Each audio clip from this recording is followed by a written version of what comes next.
முன்னேற்றத்தை கொடுக்கணும்.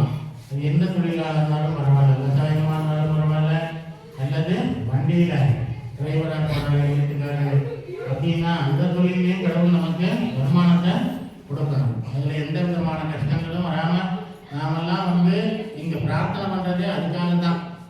நமக்கு வரக்கூடிய கஷ்டங்களை நாம் குறைக்கிறதுக்கு தான் கோயிலுக்கு வரணும். கஷ்டங்களை முழுமையாக நம்ம அனுபவிக்க முடியாது. அதில் குறைவு நம்ம கோயிலுக்கு வர வர வர தான் நமக்கு என்ன ஆகும், அந்த கஷ்டங்கள் குறையும். சொல்லுவாங்க, தலைக்கு வந்தது கலப்பாயோட போயிடுச்சு, பரவாயில்ல, ஏதோ ஒரு விதத்தில் நாம் புண்ணியம் பண்ணியிருக்கோம் அப்படிங்கும்போது அந்த புண்ணியம் என்ன நம்மளையும் அறியாமல் பல கோயில்களுக்கு போயிருக்கோம். நம்ம கோயில் மட்டும் இல்லாமல் குலதெய்வ கோயிலுக்கு போயிருக்கோம். அக்கம் பக்கத்தில் யாராவது கூப்பிட்டாலும் அந்த கோயிலில் போய் சாமி கும்பிட்டுருக்கோம். அதனால் எந்த கடவுளாக இருந்தாலும் நமக்கு கெடுதல் செய்ய போகிறதே கிடையாது.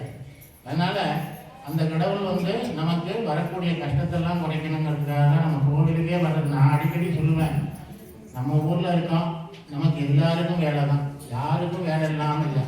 இந்த வேலையெல்லாம் கொஞ்சம் ஒதுக்கி வச்சுட்டு சாமிக்காக நம்ம என்ன பண்ணணும், ஒரு 10 நிமிஷம் உள்ளே வரோம், சாமியை கும்பிட்றோம், விபூதி வாங்குகிறோம், நெத்தியில் வைக்கிறோம், ஒரு சுற்றி வரோம், கொஞ்சம் நேரம் உட்காந்துட்டு வீட்டுக்கு போயிடலாம்.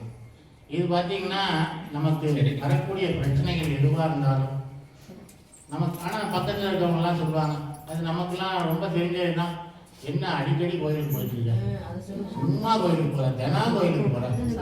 நமக்கு ஒரு கஷ்டங்கள், அந்த சோதனை தான் நமக்கு ஆண்டவன் கொடுக்கக்கூடிய சோதனையை அவங்க சாதகமாக பயன்படுத்துவாங்க. நீ கோயிலுக்கு கட்டி வந்ததில்ல, என்ன ஆச்சு அப்படின்னு கேட்பாங்க. அதெல்லாம் கிடக்கணும். அப்படி யாரையும் நம்ம கோயிலுக்கு, எந்த கோயிலுக்கு போனாலும் சரி, நீங்கள் கோயிலுக்கு போகிறவங்கள யாரையும் தேவையில்லாமல் பேசி நீங்கள் உங்களை மாட்டிக்க கூடாது. அந்த கோயிலில் போய் உனக்கு என்ன ஆக போகுதுன்னு சொல்லிட்டு அவங்க பாட்டில் பேசிடுவாங்க. ஆனால் ஒரு 6 மாதம் கஷ்டம் வரும், அவங்களுக்கு ஒரு கஷ்டம் வரும்போது பாருங்க, வெளியில் யாருடையும் சொல்ல மாட்டாங்க, பேசாமல் இருக்குது. நம்ம சொல்லிட்டோம், நமக்கு அந்த பிரச்சனை வந்துருச்சு, அவள் நம்மளை சொல்லி காட்டுவா, அதனால பேசாமல் இருக்குது அப்படின்னு இருந்துவோம். அதனால யார் கோயிலுக்கு போனாலும் ஏன் கோயிலுக்கு போற, உனக்கு கோயிலுக்கு போனதுனால என்ன கிடைச்சது, நீ தின கோயிலில் போய் என்ன பண்ற, அப்படி இப்படின்னா 1008 கேள்விகள். அந்த கேள்விகள் எல்லாம் நம்ம ஒதுக்கி வைப்போம், சரிங்களா? அதனால நம்ம குடும்பத்துக்காக, நம்ம குழந்தைகளுக்காக, நாம செய்யக்கூடிய தொழிலுக்காக, அந்த ஒவ்வொன்றுலையும் நமக்கு நல்லது நடக்கணுங்கிறதுக்காக தான் கோயிலுக்கு வரோம். இன்னைக்கு பார்த்தீங்கன்னா 4 காலமும் நல்லா பண்ணோம். நான் ஏற்கனவே சொன்னேன், ஒரு காலம் பிரம்மா பண்ணாரு, ஒரு காலம் மகாவிஷ்ணு பெருமாள் பண்ணாரு, அடுத்த காலம் அம்பாள் பண்ணார், சிவனோட மனைவி, அடுத்த காலம் நம்மெல்லாம் சேர்ந்துட்டோம். இப்போ நீங்கள்லாம் இப்போ பாருங்க, இந்த 3 காலத்தை விட சிவபெருமானுக்கு பிடித்த காலம் எந்த காலம்னா இந்த 4வது காலம் தான். அவர் ஏற்கனவே நான் சொன்னார்னு உங்களுக்கு சொல்லியிருக்கேன். நந்தி கேட்டாராம், என்ன கேட்டார், சிவபெருமான்கிட்ட கேட்டார் அப்படின்னா, இந்த உலகத்துல உனக்கு பிடித்தது யாருன்னு கேட்டார். கேட்டோன்னா அவர் சொன்னார், நந்தியே சொல்றார், உனக்கு பிடித்தது உன் மனைவி தானே அப்படின்னார். அதுக்கு சிவபெருமான் இல்லை அப்படின்னார். நான் என் மேலே சொன்னேன், இல்லை முருகப்பெருமான் உனக்கு ஓங்கிற பிரணவ பொருளுக்கு அர்த்தம் சொல்லி தகப்பனா இருந்து வந்ததுனால ஒருவேளை அவரை பிடிக்குமோ அப்படின்னு இருக்கட்டும். கொஞ்சம் காதில் விழுந்ததா வாங்கிங்க,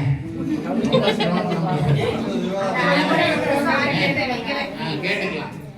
அதனால பாத்தீங்கன்னா முருகனைத்தான் பிடிக்குதா அப்படின்னு கேட்டதுக்கு அவரு இல்லை அப்படின்னாரு. இல்லை, தாய் தாப்பனை சுற்றி வந்தா உலகத்தை சுற்றி வந்த மாதிரின்னு சொல்லிட்டு விநாயக பெருமான் அவர் இருக்காரே, அவரை உனக்கு பிடிக்குமான்னு கேட்டார்.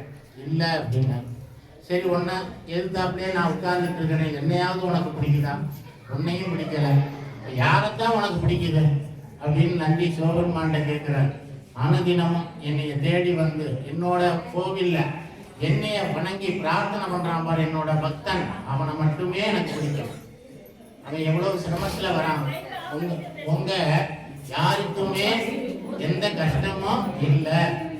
ஆனா 4வது காலத்துல வரான் பாருங்க ஒரு மனுஷன், அவன் எவ்வளவு கஷ்டத்திலையும் என்னை பார்த்து பிரார்த்தனை பண்ணி அவனால முடிஞ்சது எந்த பொருளையாவது வாங்கிட்டு வந்து நமக்கு அபிஷேகம் பண்ணணும்னா அந்த கஷ்டத்திலையும் என்னை தேடி பண்றான் பாருங்க, அதுதான் எனக்கு ரொம்ப பிடித்தது அப்படின்னு சிவபெருமான் சொன்னாராம். அதுக்காக அதை போல நம்மலாம் பார்த்தீங்கன்னா இந்த 4 காலமும் கண்பிடிச்சு, இந்த 4வது காலம் நம்ம காலம், நம்ம சிறப்பாக தான் பண்ணியிருக்கோம். எல்லா பொருளையும் கடைசி காலத்தில் அபிஷேகம் பண்ணிடலாம் அப்படின்னு எல்லா பொருளையும் அபிஷேகம் பண்ணிட்டோம். கடவுள்கிட்ட நம்ம பிரார்த்தனையை மட்டும் வைப்போம். இந்த பிரார்த்தனை எல்லாம் நிறைவேறணும்னு சிவபெருமான்கிட்ட கொஞ்சம் அன்றாடுவோம். ஏன்னா சிவபெருமான அவளை எளிதில் நாம் என்ன பண்ண முடியாது, அடைய முடியாது, பார்க்க முடியாது. என்ன அதனால நம்ம என்ன பண்ணணும், அந்த சிரமப்பட்டு தேடி தேடி வரணும். தேடி தேடி வர நம்ம அதுக்கு அவர் ரொம்ப சோதிக்க போறதில்லை. நம்மளுடைய கஷ்டங்கள், நம்மளுடைய எல்லா இதுவும் அவருக்கு தெரியும். அதனால பார்த்தீங்கன்னா நிறைய கதைகள் இருக்கு, அதெல்லாம் இப்போ சொல்றதுக்கு நமக்கு நேரம் கிடையாது. அதனால எப்படி எளிமையான பக்தியின் மூலமா சிவபெருமான அடையலாங்கிறதுக்குலாம் நிறைய விஷயங்கள் இருக்கு. அதெல்லாம் இப்போ சொல்றதுக்கு நமக்கு நேரம் காலம் இல்லை. நம்ம சிவபெருமான இந்த காலத்துல மனதார பிரார்த்தனை பண்ணுவோம்.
முருகனுக்கு, திருச்செந்தூர் முருகனுக்கு, சாமிமலை முருகனுக்கு, முருகனுக்கு அரோகரா அரோகரா அரோகரா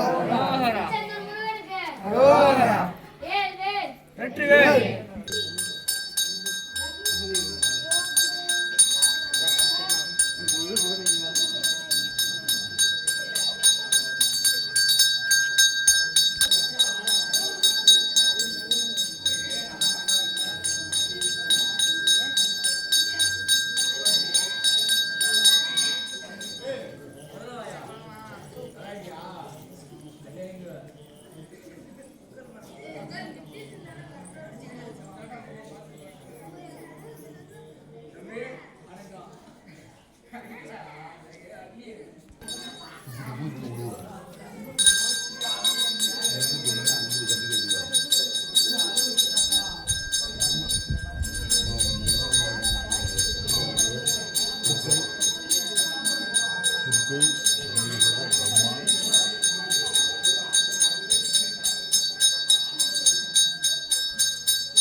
பொங்கல் வந்து காலையில் யாரும் எழுந்திருக்காங்க. இன்னொரு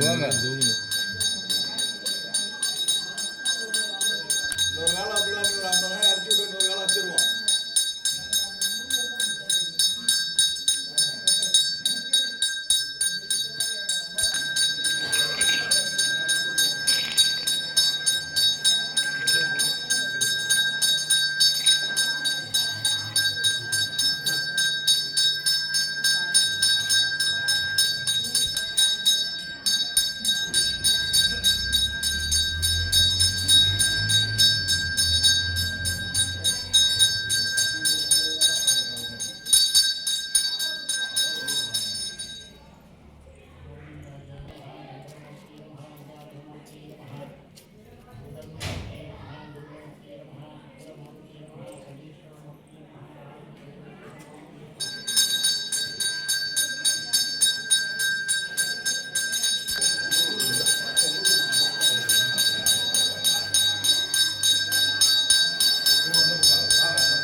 மணிவளம் சுரக்க மன்னன் கோன்முறையரசு செய்க உரைவிலாது உயிர்கள் வாழ்க நான்மறை அறங்கள் ஓங்க நற்றமம் வேள்வி மல்க மேன்மைகள் செய்க நீதி விளங்குக உலகமெல்லாம் உரைவிலாது உயிர்கள் வாழ்க நான்மறை அறங்கள் ஓங்க நற்றமம் வேள்வி மல்க மேன்மைகள் செய்வ நீதி விளங்குக உலகமெல்லாம் குறைவிடாத உயிர்கள் வாழ்க நான்மறை அறங்கள் ஓங்க நற்றவம் வேண்டி மல்க ஏன்மைகள் சைவநீதி விளங்குக உலகமெல்லாம்.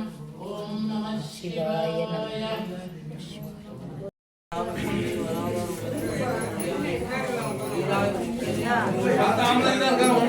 போட்டுருங்க.